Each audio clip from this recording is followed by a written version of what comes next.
সাত সমুদ্র পাড়ে রবীন্দ্রনাথ ঠাকুর।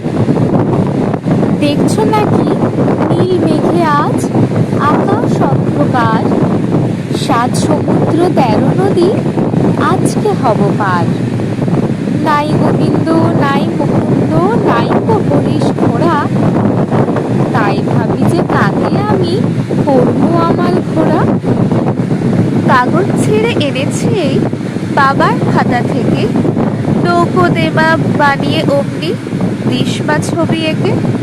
রাগ করবেন বাবা বুঝি দিল্লি থেকে ফিরে, ততক্ষণ যে চলে যাব সাত সমুদ্র তীরে।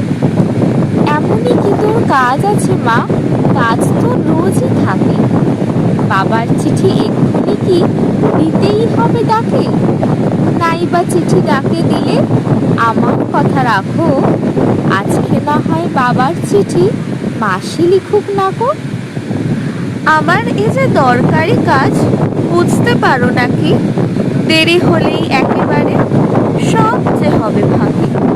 মেঘ কেটে যেই রোদ উঠবে, বৃষ্টি বন্ধ হলে সাত সমুদ্র 13 নদী কোথায় যাবে চলে।